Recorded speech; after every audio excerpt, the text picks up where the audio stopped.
À la une des quotidiens du lundi 6 juillet 2020, Moustapha Cissé Lo démissionne ce lundi de son poste de vice-président de l'Assemblée nationale et se fait servir une plainte par Aymérou Gningue. La semaine démarre avec un double rebondissement dans l'affaire des injures et passe-temps entre responsables de l'APR. Moustapha Cissé Lo a décidé de présenter sa lettre de démission au président de l'Assemblée nationale. Le député de l'APR quitte sa fonction de premier vice-président de l'Assemblée, mais reste un simple député et militant du parti. Dans la foulée, Cissé Lo va répondre à la justice. Après la citation directe qui lui a servi, le président du groupe parlementaire de la majorité, Aymérou Gningue. Ce dernier reproche à Cissé Lo d'avoir accusé son épouse d'être illégalement bénéficiaire de 60 tonnes de semences d'arachide. Vox Populi sur l'activation de la commission de l'APR après les injures publiques. Macky envoie El Pistolero à la guillotine. L'APR exprime son effroi de son indignation suite aux propos d'une exceptionnelle gravité de Cissé Lo. Incontestablement, cela constitue une brutale agression entre la République, ses institutions et nos valeurs sociales. Le président Macky Sall a instruit la commission de discipline de l'APR de se réunir dans les plus brefs délais au fin de statuer sur les mesures à prendre à l'endroit de ce camarade qui recesse le parti et incarne l'image du Sénégal en Afrique, voire dans le monde. Yakhambay réplique dans un entretien avec Walf Quotidien le désert du soleil assène quelques pics. Comme le procureur ne s'est pas auto-saisi, il sera saisi ce matin. Je ne compte pas sur mon patrie pour des réparations. Moi, le Zoro défendant, tête baissée, le camp auquel il appartient contre les ennemis du dedans et du dehors. C'est fini. Tout se passe comme si l'honneur de la première dame vaut plus que celui de ma mère. Si cela devait être arrêté depuis longtemps, il risque de trouver les moyens de l'arrêter. Fin de citation. Accusation de Moustapha Cissé Lo et Farbangom. Abdoulaye Makhtar Diop exige que la justice se saisisse de l'affaire. Invité du grand jury de RFM, le grand serigne de Dakar est catégorique. Il faut condamner et sanctionner pénalement. Je ne peux pas comprendre quelle que soit la provocation dont il dit être victime qu'un monsieur comme Moustapha Cissé, fut président du Parlement de la CEDEAO, candidat déclaré à la mairie de Dakar, capitale du Sénégal, puisse se livrer à une orgie d'insultes et d'insensibilité sur des autorités. C'est inadmissible et inacceptable.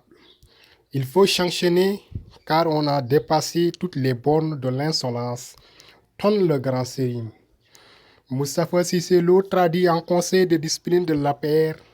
Sur instruction du président Macky Sall, la commission de discipline de l'APR est convoquée ce lundi pour statuer sur les mesures à prendre à l'endroit de ce camarade qui déshonore le parti et incarne l'image du Sénégal en Afrique, voire dans le monde entier. Parfum scandale à la SAR. Selon la Libération, une sombre affaire de terroristes. Après avoir traversé clandestinement la frontière, le financier Cheikh a été arrêté au Mali et remis au service secret sénégalais. Des dépôts Facebook intriguent les enquêteurs, sa famille et le DRH de Coris Bank à risque qu'il a des troubles psychiques. Cheikh jure que son seul souhait était d'acheter des moutons et de rencontrer l'imam Diko qu'il admire. Il a été placé sous mandat de dépôt vendredi pour association de malfaiteurs en relation avec une autre entreprise terroriste et apologie du terrorisme. Thierno Hassan Sall, invité du jury du dimanche de Mamoudou Ibra Kane, Macky Sall a abandonné les Sénégalais avec la maladie. Les véritables chefs d'État se révèlent dans les situations exceptionnelles à Dembélé lâché Thierno Alassane Sall, selon qui le président de la République, en prenant certaines mesures comme la levée de l'état d'urgence assortie du couvre-feu, a tout bonnement abandonné les Sénégalais avec le virus. Il ajoute: il s'est mis en quatorzaine chez lui et a dit au peuple de se débrouiller, en soulignant que Macky Sall ne s'est pas préparé pour faire face au virus, tirant en effet un bilan catastrophique de la lutte contre la COVID-19. Son membre du Congrès de la Renaissance démocratique de rappeler que le 23 mars, il y avait 79 malades et 8 guéris, 0 décès. Mais au moment où il parlait, le 29 dernier, le dernier discours à la nation, il y avait 6698 malades, 4300 guéris, 108 décès et plus de 2200 sous traitement. Si on avait mis en place des procédures qui massent, on n'aurait pas eu une croissance exceptionnelle de cas. Et aujourd'hui, les cas graves, c'est qu'on ne sait plus où se trouve le mal dans ce pays, regrette l'ancien ministre de l'Énergie, Thierno Alassane Sall.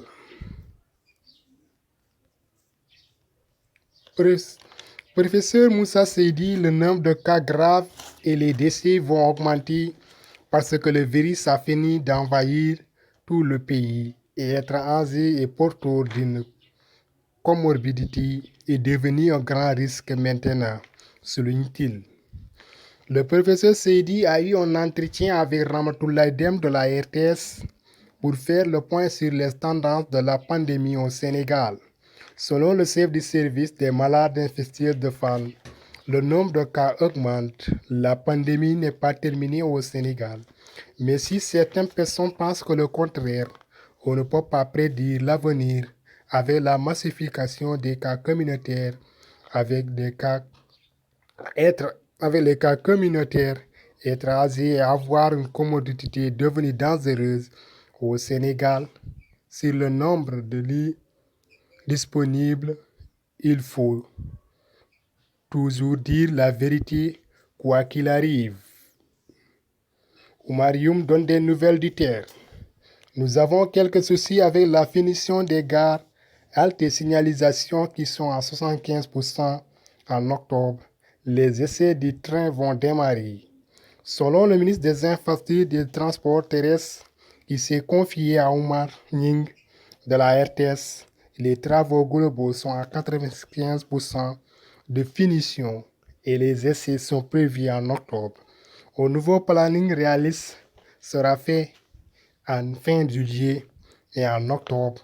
Nous pourrons donner une date précise de mise en service commercial du terre.